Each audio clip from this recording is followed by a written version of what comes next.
Should you pull for Specter the Unchained? The short answer, maybe. The long answer, this video. What's up everyone, my name is BoostStreams and welcome back to another Arknights video.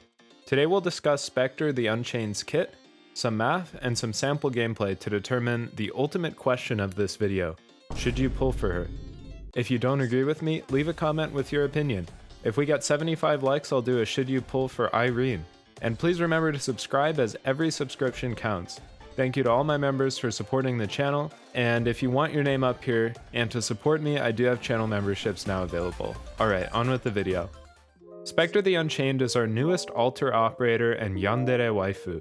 While the original Specter is an AoE guard, Specter the Unchained is a specialist of the Dollkeeper archetype and also uses a chainsaw-esque weapon. Her character design is phenomenal, but how is her kit? Stick around to see an analysis of her traits, talents, skills, and module. Specter the Unchained's trait sets her apart from almost every other operator in the game. Instead of dying, she swaps in a substitute with 0 block, and after 20 seconds switches back to original 2-block form. This talent is comparable to other Dollkeeper operators such as Benna and Kazemaru, but she is a step above the rest due to her talents and module. All statistics from here on out will be at potential 0 E2 level 90 200% trust. Her first talent, Self-Embrace, inflicts minus 40% movement speed to nearby enemies and deals 40% arts damage to them every second. This works well with her trait because when she dies, she swaps in a substitute and slows all the enemies around her while damaging all of them. This damage is enough to kill even medium health enemies. In addition, this is great because it deals arts damage, which bypasses enemies' defense. Her second talent, Aegir's Depths, meshes well with other Abyssal Hunter operators, i.e. Gladia, Scatty, and Adriana. When Specter the Unchained is in the party, all Abyssal Hunters gain a 20% max HP boost. This includes Specter herself. This is quite nice for situations where you may want to use other Abyssal Hunter operators in addition to Specter. Her first module adds on to the power of Specter's skill 1. At stage 3, X Records Collection Box changes the minus 40% movement speed to minus 60% and the 40% arts damage to 80%. It also grants 15 SP to Specter when the substitute swaps out. Finally, her substitute gains plus 15% attack.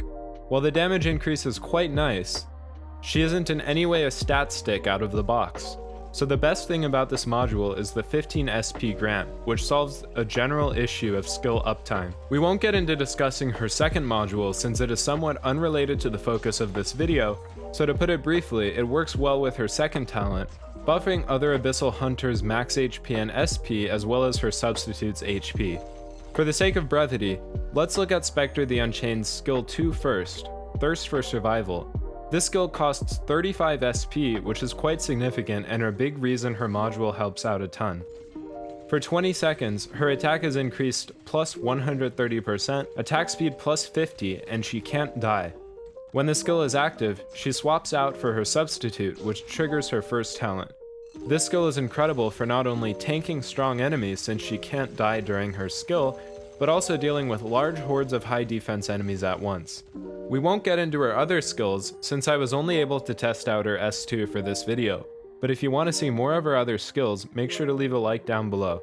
Just note that her S1 is somewhat uninteresting and her S3 essentially changes her back into original Specter's AoE guard form with the caveat of eating away at her own HP. Now that we've covered her kit, let's look at some numbers.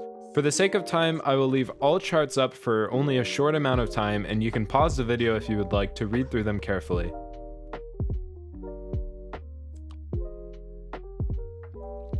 Now let's examine some gameplay of Specter the Unchained. Here is a quick gameplay montage of her skill 2 in action. Enjoy!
Now that we've made it through the nitty-gritty, let's answer the big question.